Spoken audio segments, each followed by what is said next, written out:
Saint Thomas CSI town church golden jubilee వేడుకల్లో పాల్గొన్న శాసనసభ్యులు శ్రీరామ్ రాజగోపాల్ తాతయ్య. ఎన్టీఆర్ జిల్లా today TV staff reporter Cheni Rambabu. Jaggaiahpet పట్టణంలో గల saint Thomas CSI town church 50 సంవత్సరాలుగా విశ్వాసం, ప్రేమ, సేవలతో క్రైస్తవ సమాజానికి మార్గదర్శకంగా నిలుస్తూ నిర్వహించిన సువర్ణోత్సవ గోల్డెన్ జూబ్లీ వేడుకలు అత్యంత ఘనంగా నిర్వహించబడ్డాయి. ఈ గోల్డెన్ జూబ్లీ వేడుకలకు ముఖ్య అతిథిగా జగ్గైపేట శాసనసభ్యులు శ్రీరామ్ రాజగోపాల్ తాతయ్య హాజరై Krishna Godavari diocese bishop right reverend doctor T George Cornelius నిర్వహించిన ప్రత్యేక ప్రార్థనా కార్యక్రమంలో భక్తి శ్రద్ధలతో పాల్గొన్నారు. ఈ సందర్భంగా ఎమ్మెల్యే మాట్లాడుతూ Saint Thomas CSI church golden jubilee వేడుకల్లో పాల్గొనటం ఎంతో ఆనందంగా ఉందని తెలిపారు. బైబిల్లో పేర్కొన్న బాలుడు నడవవలసిన త్రోవను వానికి నేర్పము, అతడు పెద్దవాడైన తరువాత దాని నుండి తొలగిపోడు అనే వాక్యాన్ని ప్రస్తావిస్తూ చిన్ననాటి నుంచే మంచి విలువలు, నైతికత, విశ్వాసాన్ని పిల్లలకు నేర్పితే వారు జీవితంతో సరైన మార్గంలో నడుస్తారని అన్నారు. చర్చిలో మహిళా విభాగం, యువజన విభాగం వంటి విభాగాలు చురుకుగా పనిచేయడం వల్ల చర్చి అభివృద్ధితో పాటు సమాజ సేవ మరింత విస్తృతంగా కొనసాగుతుందని పేర్కొన్నారు. ముఖ్యంగా యువతను సరైన దారిలో నడిపిస్తూ మహిళలను సేవా కార్యక్రమాల్లో భాగస్వాములను చేయడం చర్చి పాత్ర ప్రశంసనీయమని అన్నారు. మత సామరస్యాన్ని పెంపొందిస్తూ పేదల సేవ, విద్యా సహాయం, సామాజిక కార్యక్రమాలలో ముందుండే సెయింట్ థామస్ చర్చి సేవలు అభినందనీయమని తెలిపారు. గత 50 సంవత్సరాలుగా విశ్వాసంతో పాటు సమాజ సేవలో చర్చి చేస్తున్న కృషి భవిష్యత్తులో మరింత విస్తరించి ఇంకా అనేక చాలా గొప్పదని మీ అందరికీ తెలియజేస్తా ఉన్నాను. ఆ సమయంలో మరి ఈ సంఘానికి అవసరమైనటువంటి ఐరన్, సిమెంటు, ఇసుక, అనేకమైనటువంటి మరి సౌకర్యాలని అందించడంతో పాటు మరి ఎన్నో రకాలుగా ఈ సంఘ సభ్యులకు చేసినటువంటి సహాయాన్ని బట్టి వారి మా అందరి తరఫున ప్రత్యేకమైన ధన్యవాదాలు తెలియజేస్తా ఉన్నాం. అదేవిధంగా మరి ఈ సిఎస్ఐ థామస్ చర్చిలో గోల్డెన్ జూబ్లీలో పాల్గొనడం చాలా సంతోషంగా, ఒక పూర్వజన సుకృతంగా భావిస్తాము. మరి నిజంగా ఈ చర్చి మరి 1970లో ఏర్పాటు చేసి మళ్ళీ 2012లో మళ్ళీ పునఃప్రతిష్ఠ చేయడం ఇవన్నీ కూడా నిజంగా చాలా విశేషమైన విషయం.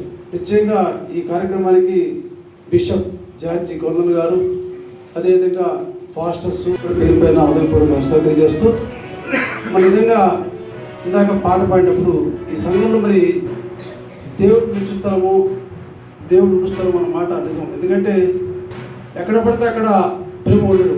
ఎక్కడైతే పవిత్రంగా ఉంటుందో, ఎక్కడైతే ప్రార్థన జరుగుతుందో అక్కడే ఆ ప్రేమ వస్తాడు అన్న మాట, ఉండుస్తాము, ఇస్తాము అని కూడా వాస్తవం. అదేవిధంగా ఇందాక ఫాస్ట్ అని చెప్పారు బిషప్ గారు, కృతజ్ఞత ఉండాలి చెప్పే మాట. అదే నిజంగా ప్రతి ఒక్కళ్ళు కూడా కృతజ్ఞత ఉండాలి. ఎందుకంటే ఈ చర్చి ప్రారంభం ఫస్ట్ పెద్దలు రాజరత్నం గారు చేశారని చెప్పారు.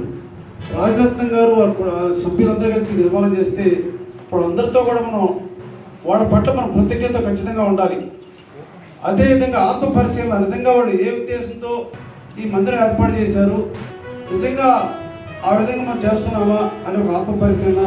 అదేవిధంగా భవిష్యత్తు ఆలోచన కూడా, మనం పెద్దలు ఏర్పాటు చేసిన మందిరం నిజంగా అటువంటి ఆలోచనతో ముందుకు పోవాలని ప్రణాళిక కూడా ప్లాన్ కూడా కావాలి. అంటే ప్రతి ఒక్కళ్ళం ప్రార్థన ముఖ్యంగా బైబిల్లో పొందుపరిచిన పవిత్ర, ప్రేమ, క్షమాగుణం, సహాయం, సేవ అన్నీ కూడా మనలో ఉంటే తప్పకుండా ప్రభు యొక్క మన యొక్క సహకారం తప్పకుండా ఉంటుంది. దాని ప్రతి ఒక్కరు కూడా దీనిలో 4 ఇళ్ళు ఉన్నాయని చెప్పారు. మహిళా విభాగం అని చెప్పి సండే స్కూలు, యువత, అదేవిధంగా ఇందాక సోదరికులు పాడిన ముందు అంటారు 4 విభాగాలు కూడా చాలా మంచిది. ఎందుకంటే ఈరోజు సమాజంలో ఫస్ట్ సండే స్కూల్ చాలా అవసరం. ఎందుకంటే చూస్తా ఉన్న సమాజంలో చాలామంది పిల్లలు, యువత పెడతానికి కారణం సరైనటువంటి డైరెక్షన్ లేకపోవడం. తల్లిదండ్రులు అందరం కూడా పిల్లలు బాగా చదువుకోవాలి, మంచి ఉద్యోగం సాధించాలని చెప్పి ఆశ తప్పలేదు. అట్ ద సేమ్ టైం వాళ్ళు మంచి మాటలు చెప్పేవాళ్ళు ఏంటంటే తప్పకుండా సండే స్కూల్లో మంచి మాటలు చెప్తారు కాబట్టి, మంచి విషయాలు చెప్తారు కాబట్టి బైబిల్లో పొందపరిచిన పిల్లవాడు ఎప్పుడు మనం విశ్వాసం దేవుడితో ప్రార్థన మందిరం వచ్చినప్పుడు అనేక విషయాలు, ఇప్పుడు కూడా ఇటువంటి మందిరం వచ్చినప్పుడు అనేక విషయాలు చర్చించుకోవాలి. ఆరోగ్యం కావచ్చు, సమాజంలో జరుగుతున్న విషయాలు కావచ్చు, అన్ని విషయాలు చర్చించుకున్నప్పుడు తప్పకుండా మంచి మేలు జరుగుతున్న విషయం తప్పకుండా జరుగుతుంది. అదేవిధంగా యూత్, ప్రత్యేక యువత విభాగం కూడా ఉంది. యువత విభాగం కూడా వాడు చేయాల్సినటువంటి ప్లాన్ ఆఫ్ యాక్షన్ ఏంటి, వాళ్ళు చదువుకోవడం కాదు, సమాజం పట్ల అవగాహన కావచ్చు, ప్రతి వాళ్ళు కూడా ప్రార్థన తీసుకురావడం కావచ్చు, బైబిల్లో పొందబడిన విషయం తప్పకుండా చర్చించుకోవడం, అటువంటి విషయాలు కూడా తప్పకుండా యువత చాలా అవసరం. మనందరం కూడా దీంట్లో 100 కుటుంబాలు చెప్పారు. 100 కుటుంబాలు అంటే దగ్గర 250 మంది సభ్యులు ఉన్నారు. ఈ 100 మంది సభ్యులు ప్రార్థన వచ్చి చేయడంతో పాటు కుటుంబాలు ఇక్కడ వచ్చిన అన్ని విషయాలను డిస్కస్ చేసుకోవాలి. దేవుడి విషయంతో పాటు సమాజం విషయం అన్ని విషయాలు డిస్కస్ చేసుకుంటే తప్పకుండా దేవుడి యొక్క కృప ఆలోచన తప్పకుండా. ఎందుకంటే ఈరోజు మనకి ఏదైనా సమస్య, ఏదైనా అవసరం వచ్చినప్పుడు ప్రభువుని ప్రార్థిస్తే మన ఆలోచనలో కూడా మనం కూడా సహాయం చేసే ఆలోచన తప్పకుండా వస్తుంది. ఈ విధంగా ఈ యొక్క కుటుంబం అనేది సమాజానికి వెలి జరిగే విధంగా ప్రతి కుటుంబంలో ఎవరికి ఏ ఒక్క సమస్య వచ్చినా సరే కుటుంబంలో అందరూ కూడా అది మన సమస్యగా, మన బాధగా తీసుకుని తప్పకుండా మనం చేసుకోవచ్చు. ఇంకా ప్రత్యేకంగా ఈ మధ్యలో ఉన్నటువంటి అందరితో నాకు సత్సంబంధం చదువుకున్న రోజుల నుంచి కనకరాజు గారు మాస్టర్ వారి వాళ్ళ తమ్ముడు నా క్లాస్మేట్ సాగం, అదే పక్కన జీవి ప్రసాద్ గారు చెప్పి సెకండ్ మాస్టర్ ఉండేవాడు, అదే ప్రభుజీ నా క్లాస్మేట్, రవి మాస్టర్ కావచ్చు, వీళ్ళందరూ కూడా నాకు జాన్స్ అని చెప్పి మార్టిన్ మాస్టర్ తమ్ముళ్ళు, వీళ్ళందరూ కూడా ఫస్ట్ నుంచి కూడా ఈ కుటుంబాలతో చాలా సత్సంబంధం ఉన్నాయి.